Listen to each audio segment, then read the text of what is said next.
What have you been doing this week? Oh, just hanging out, going to the beach, talking to the wife, go to the pool. It's been, it's been an exciting week. I mean, I think more than anything, what's exciting is, getting the head coach we wanted, and it was a huge honor for me to be a part of the process. That Shad had me be a part of the process, and to be a part of interviewing Liam and other guys, and more than anything is we got the guy we wanted. And I am so excited. I mean, you spend time with Liam. I mean, just the energy, his focus, understanding what he wants to bring and how he wants to do it. It's crystal clear. And then obviously his ability to build and design an offense. I mean, that was the easiest part, frankly. I mean, just turn on the tape and watch Tampa and what he did. It was top notch. So I think it's a new day and it's a lot of excitement. What do you mean by that, by the way? We've heard that too, right? The creativity on offense. His offense jumps out. We see the 32nd, the 4th, and rushing. Like, what do you see? Well, he sees the game, or he believes the game should be played the way I do. I know that. It starts up front, and you heard him say it in the press conference. How important the offensive line is, and then you watch the tape last year of what they were when he got there, last in rushing, and by the end of the season, top 5. And the design of how he does it and the creativity of helping his offensive line, defining stuff for the back, but then also marrying the pass game to it. And so it's really good. And I'm excited to see what he'll do here. Obviously, we have a long way to go, and he hasn't even got a chance to be in front of all the players and stuff.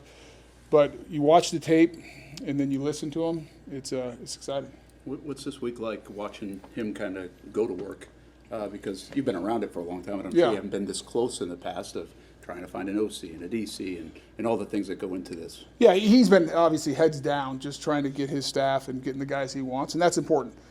He has a clear picture of what he wants, and I think our job as an organization and what we want to do is support him however we can, because at the end of the day, and Shad said this, and I believe it, the job of the organization is to support the head coach and the players to give us the best chance to win. Because those are the guys who are going to determine whether we win or lose. It's not me. My goodness, I hope I don't put pads on and go out there because we're dead. It's him. It's him. It's the staff he brings in. It's the players. And it starts with him building the staff that he feels like is the right staff, the guys that he wants, that see it the way he does, are the right fit for the culture that he wants to build.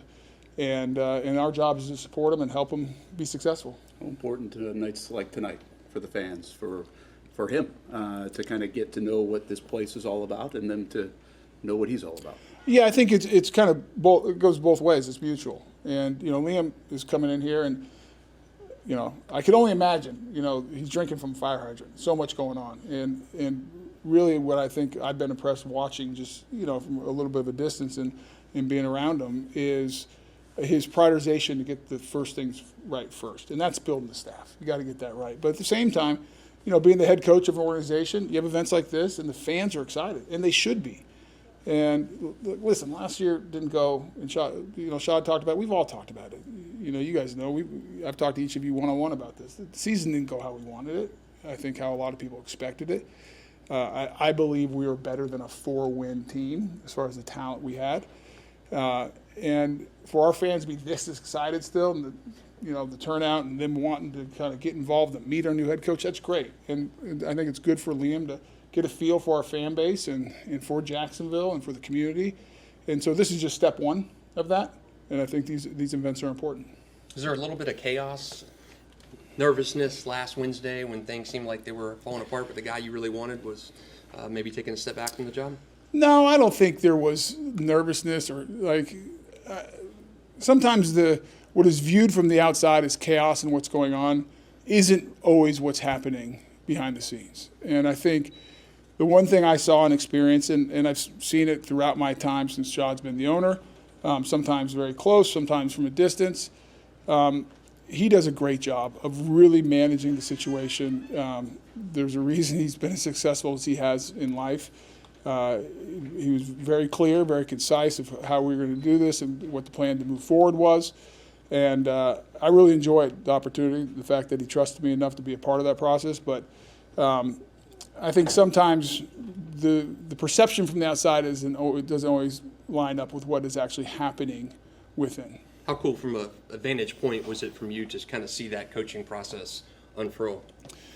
Yeah, it's you know, being in the part of the NFL for a long time as a player, as doing radio, as helping the team and all different sorts, and on the business side, you know, you get a view of it, you kind of see it. But being more involved in the process, you know, initially just kind of behind the scenes as the initial, you know, video conferences happened, and then being brought in more for in-person stuff. Like I said, it was a privilege, and it was. I love the game. I love football. I love the NFL. I love this place. So to be able to be a part of that was a huge honor. I just want to know your thoughts on the viral moment that's kind of gone around, the so-called Duval that Coach had in the presser. What were your thoughts on that? Well, I know he got it. I saw that, you know, there's two different versions. It's the one he did, I think, before or right after.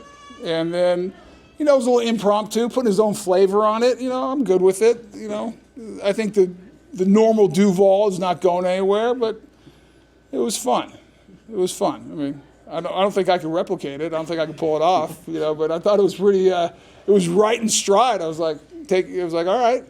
You know, I think what you saw more than anything in that press conference is a guy who's confident, full of energy, really good communicator, and knows what he wants.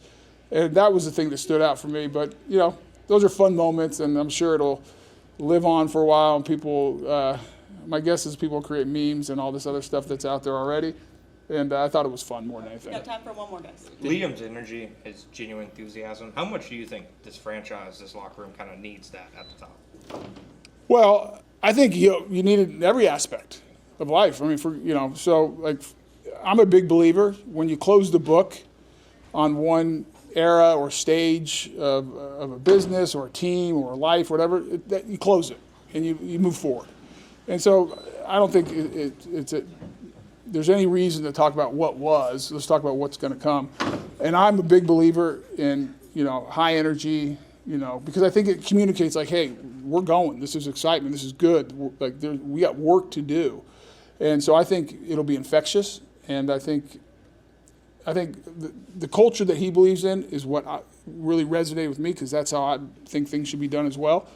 And so I'm excited for it. So I think it's here we go. It's step one. At the end of the day, we all are judged in this business by wins and losses.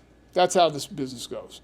We won't know that until we get a chance to do it, but I am extremely confident that Liam and his staff and the players that ultimately are on this team, when we kick it off, that we're going to win a lot of football games.